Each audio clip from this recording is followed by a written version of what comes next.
الله نحمده ونستعينه ونستغفره ونعوذ بالله من شرور أنفسنا ومن سيئات أعمالنا من يهده الله فلا مضل له ومن يضلله فلا هادي له أشهد أن لا إله إلا الله وحده لا شريك له وأشهد أن محمدا عبده ورسوله اللهم صل وسلم وبارك على سيدنا محمد وعلى آله وصحبه أجمعين أما بعد فيا أيها المسلمون في هذه المناسبة البديعة أوصيكم وإياي نفسي بتقوى الله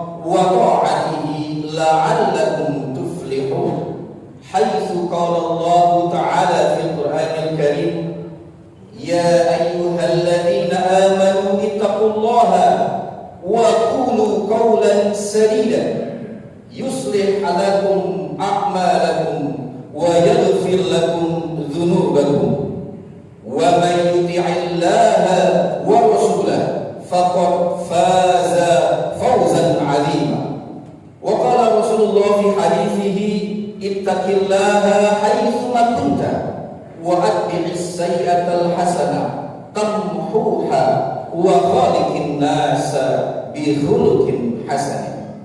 Hadirin jamaah Jumat Masjid Al-Muhajirin yang dimuliakan oleh Allah, mari tak henti-hentinya kita menyampaikan puja dan puji syukur kita kehadirat Allah Subhanahu wa taala yang tidak pernah berhenti memberikan kita banyak sekali kenikmatan, nikmat iman, nikmat Islam, nikmat kesehatan, sehingga hari ini kita masih berkesempatan menunaikan sholat Jumat di masjid kita tercinta.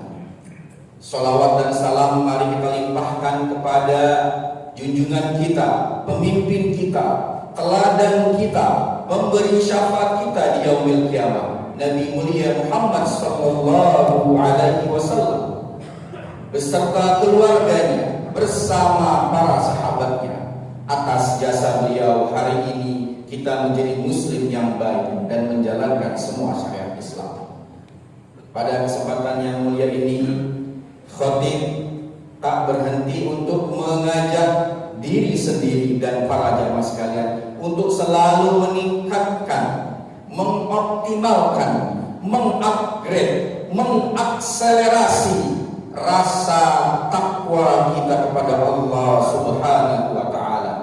Takwa dalam arti yang sebenar-benar takwa, dalam pengertian yang sederhana, menjalankan semua perintah Allah dan menjauhi semua larangannya, maupun dalam pengertian yang lebih spesifik, selalu merasa dekat dengan Allah.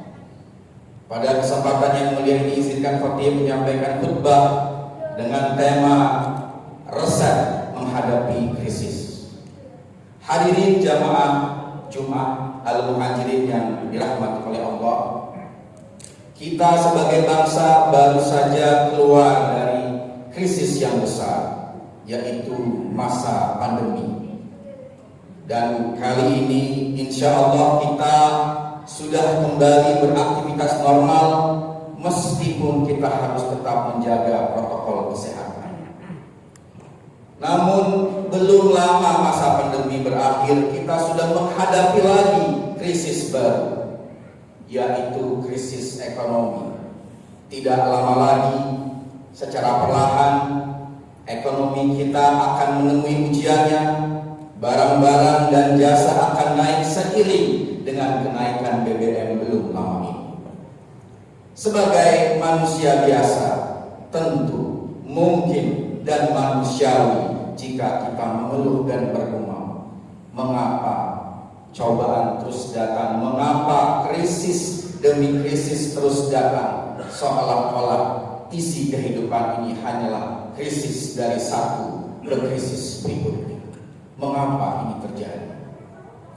Sebagai seorang mukmin, pertanyaan ini akan mudah kita jawab jika kita kembali merujuk kepada apa yang disampaikan oleh Allah dan Rasul. Di dalam surat Al-Anbiya dikatakan bahwa Allah menciptakan kehidupan dan kematian sebagai ujian.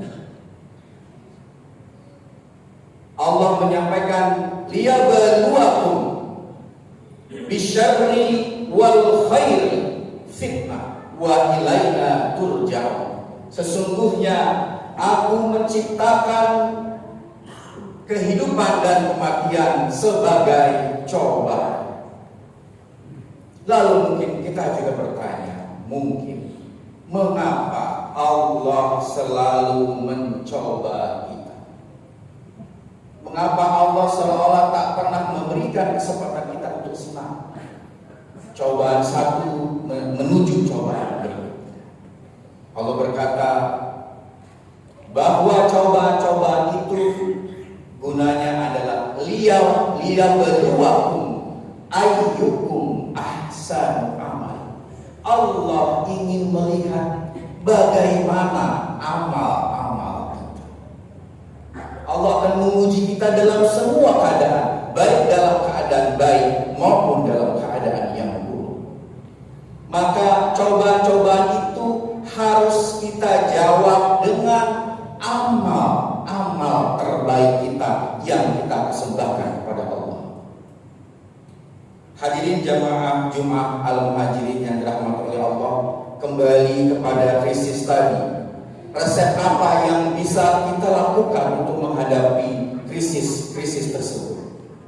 Al-Quran menyampaikan dalam surah Al-Baqarah ayat 45, wasta'inu bis-sabri was-shalah, dan mintalah pertolongan kepada Allah melalui dengan sikap sabar dan sholat. Dari ayat ini Allah memberikan resep pertama untuk menghadapi krisis adalah tentu kita meminta pertolongan kepada Allah, dilanjuti dengan sikap bersabar.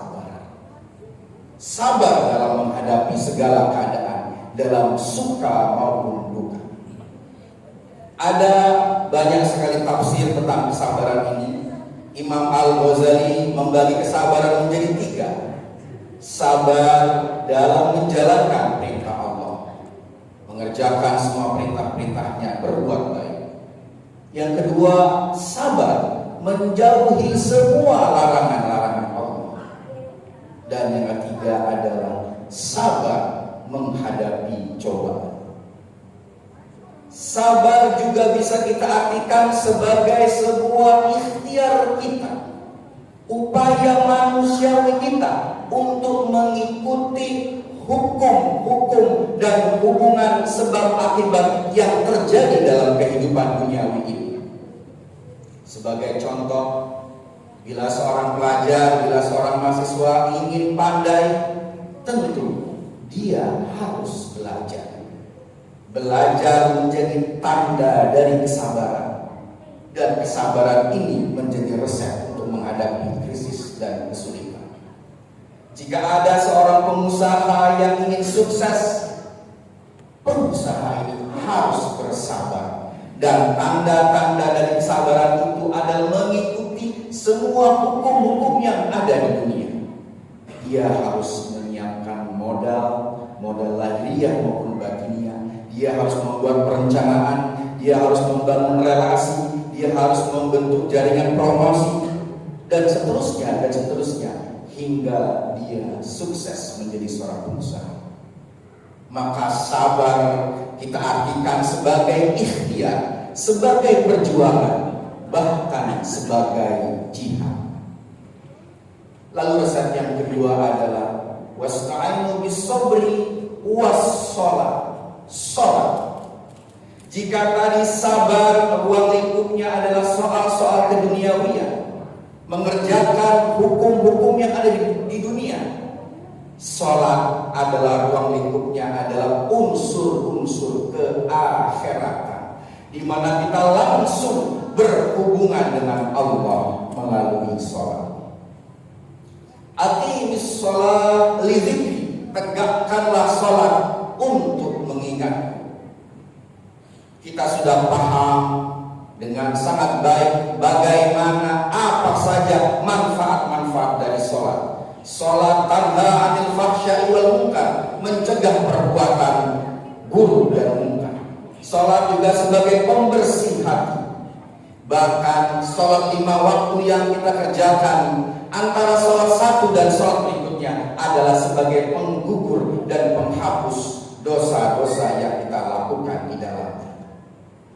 Sholat menjadi instrumen penolong kita dalam menghadapi krisis.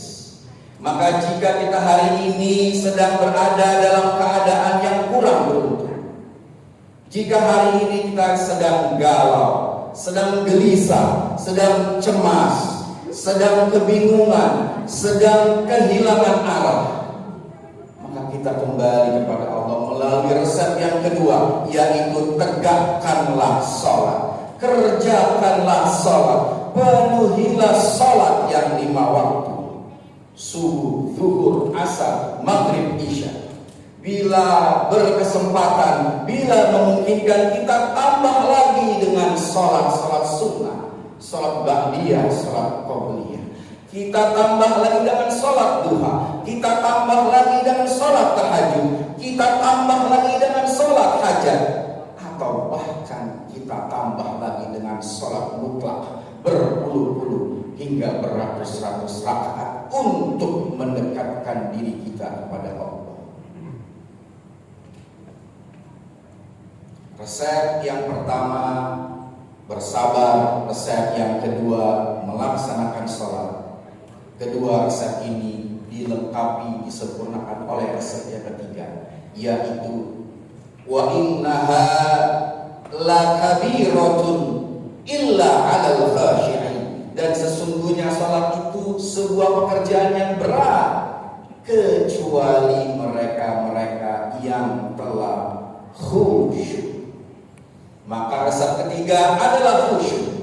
Apa itu khusyuk? Khusyuk adalah fokus. Khusyuk adalah konsentrasi.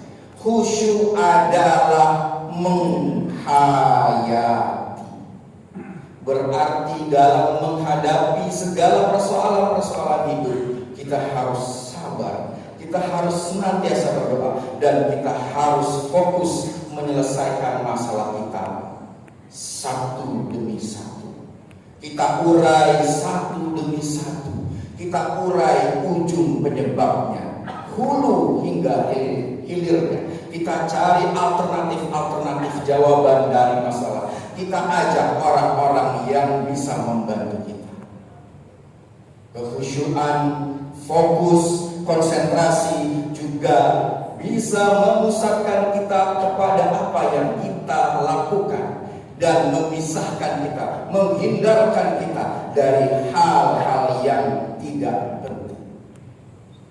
Maka etos sholat, etos khusyuk, etos disiplin, etos kesabaran harus menjadi bagian dari kehidupan kita. Hadirin jamaah Jumat Masjid Al-Muhajirin yang dimuliakan oleh Allah, jika kita menjalankan ketiga resep ini, sabar, sholat, dan fokus, insya Allah dengan izin Allah kita akan menghadapi semua krisis yang ada di depan kita. Krisis yang sedang terjadi, krisis yang sudah terjadi, bahkan krisis yang akan terjadi. Bagaimanapun beratnya, bagaimanapun berita-berita yang datang seolah-olah menakutkan, kita hadapi dengan tenang, kita hadapi dengan rileks, kita hadapi dengan penuh keyakinan atas dasar iman dan ketakwaan kita kepada Allah Subhanahu wa Ta'ala. Bahkan respon-respon kita atas krisis-krisis dan ujian-ujian itu menjadikan kita pribadi-pribadi yang kuat, pribadi-pribadi yang berintegritas, pribadi-pribadi yang semakin beriman kepada Allah Subhanahu wa Ta'ala. Karena pada hakikatnya ujian, cobaan tantangan diberikan kepada kita untuk menaikkan kelas kita sebagai seorang mukmin sekaligus sebagai seorang muslim. Barakallahu li wa lakum fil Qur'anil azim wa nafa'ani wa iyyakum min ayati wa dzikril hakim wa taqabbala minni wa minkum tilawatahu innahu huwas samiul alim fastaghfiruhu innahu huwal ghafurur rahim.